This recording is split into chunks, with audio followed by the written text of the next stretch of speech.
yellow squash. Tsaka meron din tayong lettuce at tsaka yung bulaklak. So, ang dami nating na-harvest guys na alugbati oh. Good morning everyone! Welcome back to Siren Growth Channel. So, today guys, is ng ating alugbati for the very first time. Kasi kagabi, binagyo ang aming garden, ang aking garden. So, yung mga plants natin medyo hayapay, kaya bawasan muna natin ng dahon. So, medyo mataba na rin ang ating alugbati. Pwede na rin bawasan. So, mag-harvest tayo guys. So, ito ang ating alugbati na ating ha-harvestin for the first time. Diba ang sarap mag-harvest guys, no?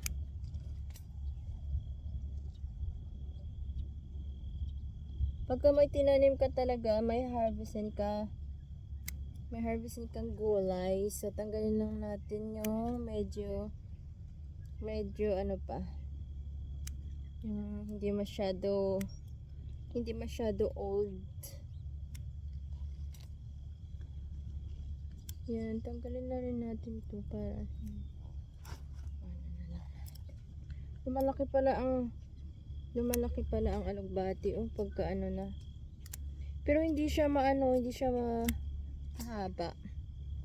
Ano lang siya, mababa lang siya, parang dwarf alugbati lang to. Iano lang natin to mamaya. Laswa. Lagyan natin ng yellow squash. Mag-harvest na rin tayo ng ating yellow squash. So, madali lang to guys. Nung ko lang to tinanim. First day ng May. So, ngayon, June 5 dito sa amin. June 4. O, diba? Isang buwan lang. Meron ka nang harvestin na gulay.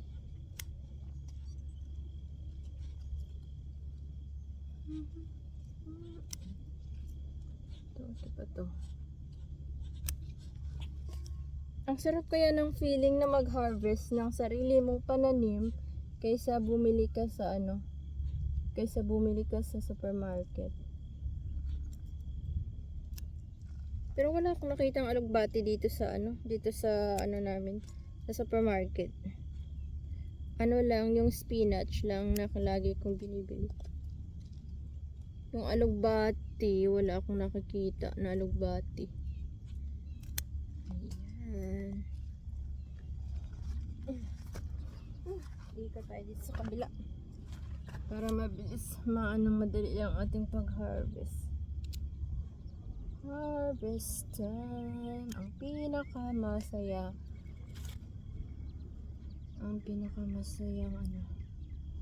part sa pagtatanim yung pag-harvest.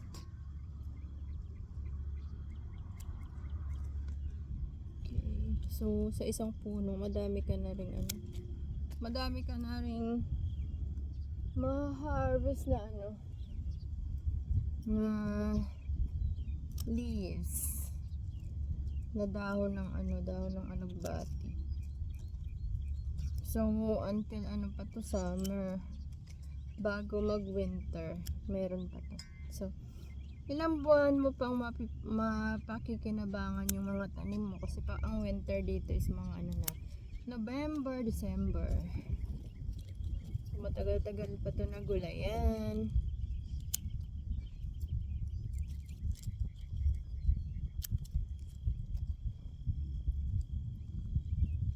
Naisipan ko na siyang harvestin today guys, kasi nga sinabi ko na nga kanina, naglakas ng hangin kagabi. Kaya masasayang lang pag hindi ko harvestin niya kaagad.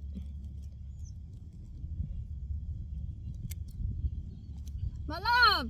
Harvest time! Mr. Groot nandun sa nag-check ng kanyang chicken. Oopsie.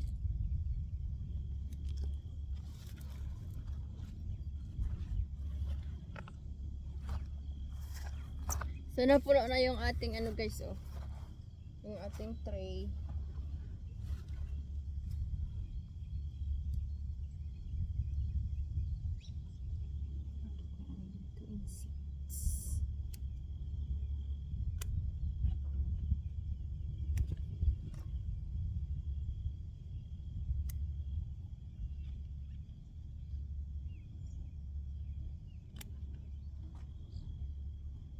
lapad ng ano, dahon ng alugbati.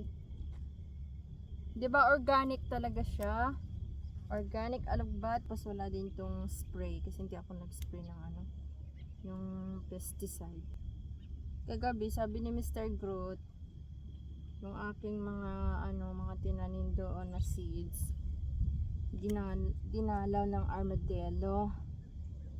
Kaya naku, kailangan ko talagang lagyan ng fences ang aking mga ano, pananim. Kasi iba't ibang hayop ang pumupunta dito. Mayroong deer, mayroong armadillo. Nandito pa yung aking mga alagang dogs at saka cats. Lalo na si Sydney. Kinakaykay niya yung aking ano, buhangin. Hindi buhangin, yung lupa ba na malambot. Gusto niya kasi yung soft na ano, na soil. At doon siya mag-poop. Pero mayroon naman sangkat litter sa loob ng bahay. Ayan, 'di ba? Nakaano na tayo, guys. O, puno na. Mayroon pang ano natira, may isang puno. Wow, for the first time makakain ako ng alugbati dito sa Umarika. For the first time makakain tayo ng alugbati, fresh from my garden.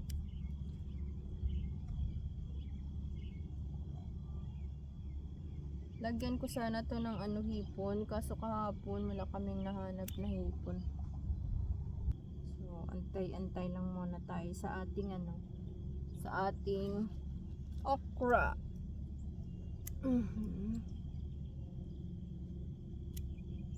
Okay. Last one. Ay,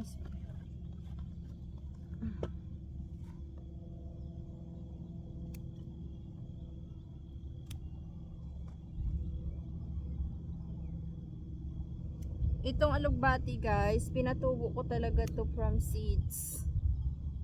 Hindi ko siya binili na ano na, kasi walang alugbati na paninda dito na ano, na yung puno. Seeds talaga siya. Okay.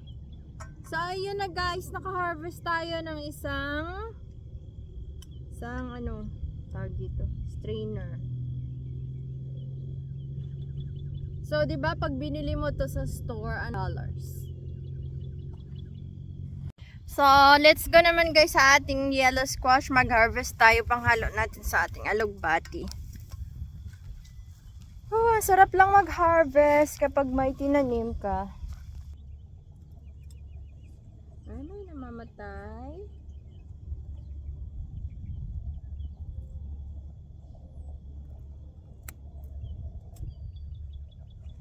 Guys, for the first time naka-harvest tayo ng yellow squash. Panghalo natin sa ating alugbati. Bulak ng squash.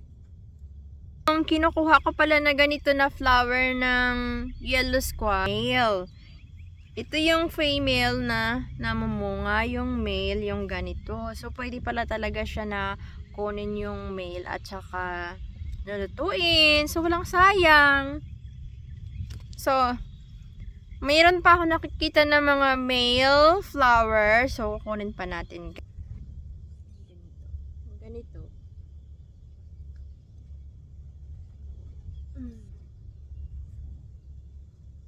Oops, I can't see.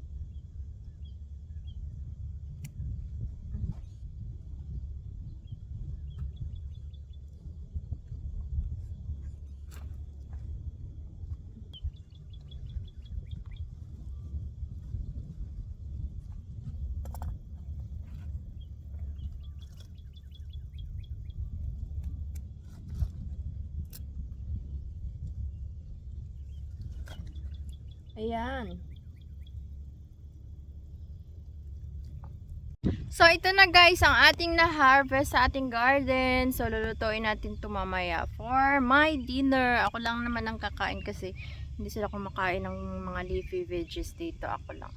So, mayroon tayong yellow squash. Ito yung first time natin na mag-harvest. Thank you for watching and please don't forget to like and subscribe sa Siren Growth Channel, aka Farm Girl. Ayan. Lagay lang muna natin dyan kasi mamaya pa natin yan lulutuin.